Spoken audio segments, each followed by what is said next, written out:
Hello, YouTube. Welcome to another episode of Collocations with Dr. Priscilla. I am a native English speaker and I live in the US.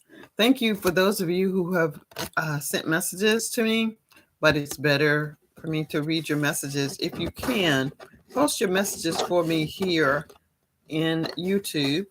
And if you're on the Facebook page, post your messages and comments to me in the chat.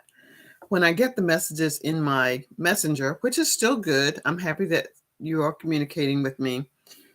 I can readily make the connection when I see the live stream that you're referring to. And one student asked, and thank you so much, that is Oscar. Oscar asked me to illustrate or explain more. What did it mean to have a roller coaster emotion? I created a video, and if you'd like to see that video, I'd like to invite you to go to my YouTube channel and see that video. I think it's the very first one that is there now. In this case, it was the last one that I created. So that is there for you to review. Tonight, we're going to continue talking about collocations.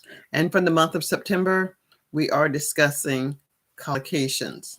So what exactly is a collocation? How do you use collocations?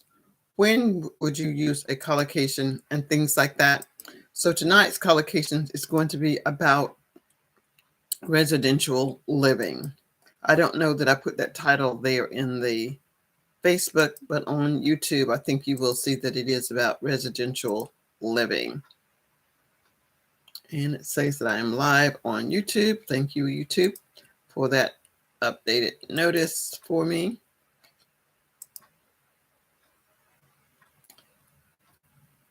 All right, so my notes are down here, somewhat strategized on my laptop. So if you see me looking down, it is because this is where my notes are for you to make this lesson a little more meaningful and to serve as my guide. All right, that's what that is for. So in this session, we're going to talk about collocations. And when I think of collocations, remember what I said yesterday. Collocations are groups of words. They're chunks of words that are put together to make the conversation flow. And when we say conversations flow, it is the ease at which someone can speak. And it gives that evidence that you have a good grasp of the English language. And although you may have a good grasp of the English language, collocations are still somewhat tricky. And a few of those is with the use of the word make and do. So let's just say, for example, we already know that a collocation is a group of words put together to create a specific meaning, That's why they're put together. And we use a different combination of words. And when non-native English speakers use those collocations, it may sound unnatural or even awkward because of the structure of sentences and the way that they have been taught. So here's a couple of examples. To make a decision. For me, it clearly means that someone has to decide something. To make a mistake. If someone makes a mistake, to make a mistake, but you wouldn't say to do a mistake. But people do things incorrectly. But it would be, what? Do a mistake? No, it would be to make a mistake. The way that you would learn how to use it, it isn't in the grammar book. You just have to learn certain things. So this is what we call the exception to the rule. You have to just learn that to make a mistake. You don't do a mistake. So did you notice I just made a mistake? So to make a mistake in explaining something, but it would be incorrect to say to do a mistake. I just did a mistake. I just did a mistake. I just made a mistake. Another one would be a big decision. That's a collocation, a big decision. Now, you may think that large and big is the same, but it wouldn't be appropriate to say a large decision.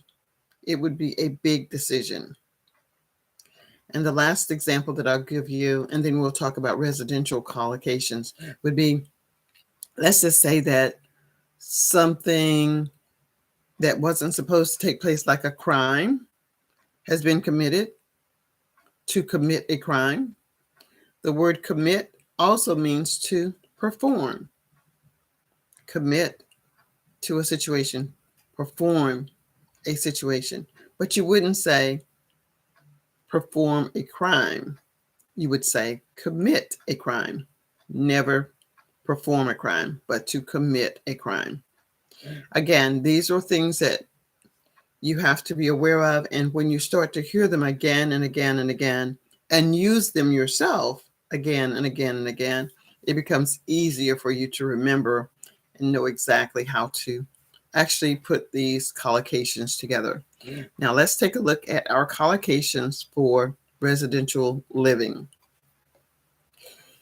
If you are on vacation, let's say that you're going on vacation for maybe 2 weeks or so, and rather than staying in a hotel, you might look for a short-term rental. We may call those Airbnbs, but it's going to be a short-term rental. That is the collocation, short-term rental. This is where you will stay for the 2 weeks that perhaps you and your family, or just you yourself alone, will be on vacation. This would be short-term rental. Now, if you're looking for a longer place to stay, more permanent, but you're not interested or ready to buy a home, you might want to rent a 1-bedroom apartment, or you might want to rent a 2-bedroom apartment. But this is renting your place to stay. So 2-bedroom apartment or a 1-bedroom apartment. It could be a 3-bedroom apartment, but anything larger than 3 bedrooms for an apartment, most likely you're looking for a house to rent. And then you're looking for a house to rent. Those would be the collocations when you're looking for places to stay. There's also a very smaller area, and it's called a studio apartment. When I was single, I actually rented a studio apartment. And in my studio apartment, it's just one big room. There is a kitchen area that was behind the living space. And that living space consisted of my sofa that would let itself out into a bed. It was called a hide-a-bed. And in the closet, you would store things like the ironing board would come out. You'd open the door, and the ironing board is attached to the door. And as you pulled it out, it would come out, and you could just iron your clothes if that's what you had to do. It was very efficient. I must say, it was very efficient. It is a very large room. It is a very large room, because even in this one room, there was my eating area. I had a table, a large TV in front of the window, and then a console to hold books and glasses. Not necessarily a china cabinet, but maybe a curio cabinet that was there. So it was a fairly large room. And again, it was in the studio apartment. It is also where I slept. So if I had company to entertain, when it was time for me to sleep, they needed to go home. And the bathroom. The bathroom was closer to the far end of the window, not so close to the kitchen, but there was a bathroom, a small bathroom as well. Nothing very elaborate. The closet held my clothes. It held the ironing board as well. That was my studio apartment. I was so pleased and so proud of my studio apartment. I remember it so well. And I had a little puppy. So me, my puppy, we lived in the studio apartment as well. There are people that lives in apartments that are stories, like first floor, second floor, third floor. They're called high rises, actually. It could be 5 stories high, it maybe as much as 20 stories high. I'm not really sure. I've never lived in a high rise. I live in a duplex now, which is where two buildings are attached to each other and they're divided by a little wall. A brick wall divides us, but we have our own separate living space. So that is called a duplex. We could have an area called, let's see, this is overlooking the ocean. If you have a place that you're staying and it overlooks the ocean, it has a balcony.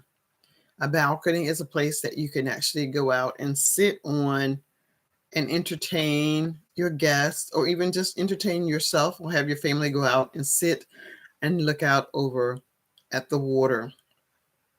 So we might say that the balcony has a very nice view.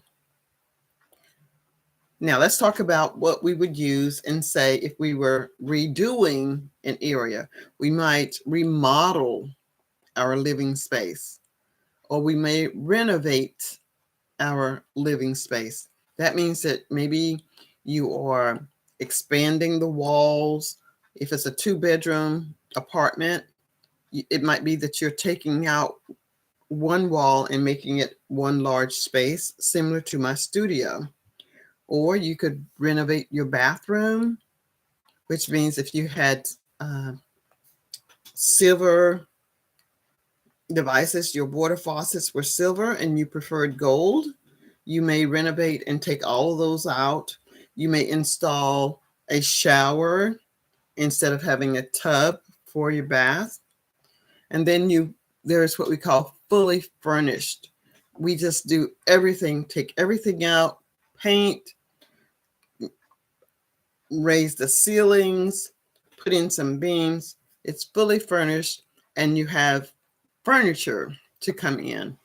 That's when you rent. Well, actually, I got it a little bit confused.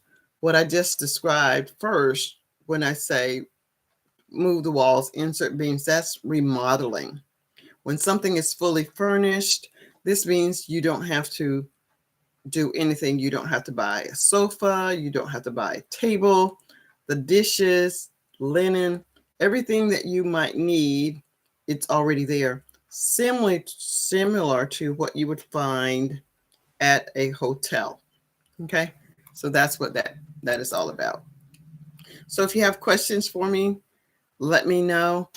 And I see, hello, there's my Glory. It has been ages since I have heard from you. Happy New Year. I hope things are going well. And it has been a big minute since I've seen or heard from you. So take care and thank you so much. Thank you so much for joining me. And Glory says it's like an informal way to speak the language. That is correct. The one thing about collocations, Glory, is that we think of those words in chunks. And when you start to chunk your words together, it is going to expedite the opportunity to sound more fluent in English. So just keep that in mind. I think that those are wonderful phrases to remember. If you send me a message, I have something that I'd like to send to you as well, Gloria. I think it will be beneficial. I think you'll appreciate that. All right, so we'll connect. I'm usually on for 20 minutes, so I'll be on for another 6 minutes. Then just connect with me and I'll just send me a message in Messenger or Skype. I can't remember how we actually communicate, and I'll send you something. For those of you who are watching on Facebook, thank you so much for being here. And if I'm not reading your messages now, I will respond to those messages at the end of this live stream. So there we were talking about renovating or furnishing the place where you're living. When we have the phrase spacious living room, spacious, it sounds like my studio. It was spacious. It was huge. However, once I put everything in the sofa, the TV, the table, the curio, it did not appear as if I had as much space. But it was just myself, so I did have enough. I did have enough. Another phrase would be to feel homesick. When you leave home for the very first time, you leave the comforts of being with your mom and your dad, and your mom always made sure that you had something to eat. When you're on your own, it's up to you to make sure that you get the meals and food that is going to be nutritious to your body. So you start to feel a little homesick. And that is when you miss your friends, your parents. After a while, however, I think you get over feeling homesick and start to appreciate your independence. Um, there is something called affordable housing. Usually, if you're going to move into your own place, most likely you have a job, and that means you have income that will allow you to pay the utilities, the water bill, the light bill, the gas bill if you have electric and gas, and those types of amenities. Groceries, of course, you would need to purchase. And that is what you want. Sometimes you can get all of those utilities included in your rent. I don't know which one I would prefer. I think I would prefer to pay mine separately because I would have more control over the utilities. I could turn the lights off when I go to bed. I can make sure that if the air conditioner is running too much, I can turn it down. But if it's all inclusive, I'm going to pay a certain amount every month, whether I stay cool and comfortable or hot and uncomfortable. And the last one I want to talk about is an upscale neighborhood. This is where usually they would have some type of ordinance in an upscale neighborhood. Your grass has to be maintained. The way that you park your car has to be a certain way. You can't park on the grass. And the living expenses is really, really expensive. Usually the families that live in upscale neighborhoods, they have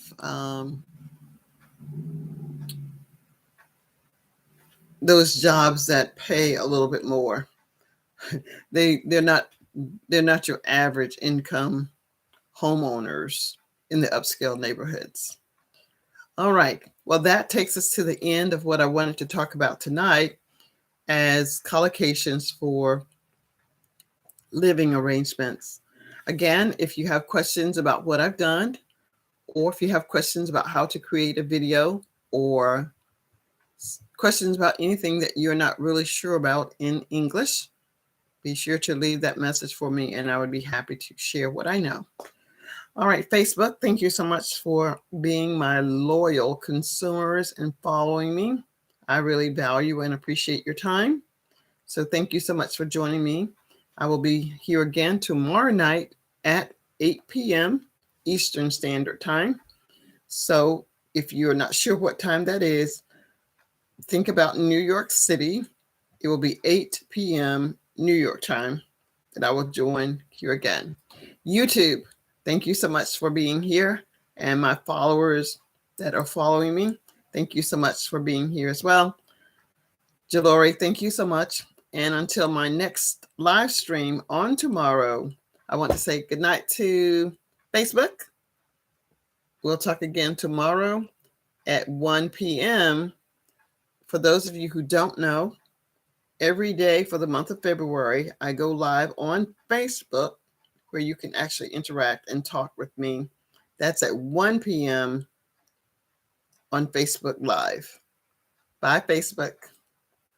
YouTube, thank you so much for being here. For those of you that will watch the replay, thank you so much for your participation, asking your questions, and I hope to talk with you all very, very soon.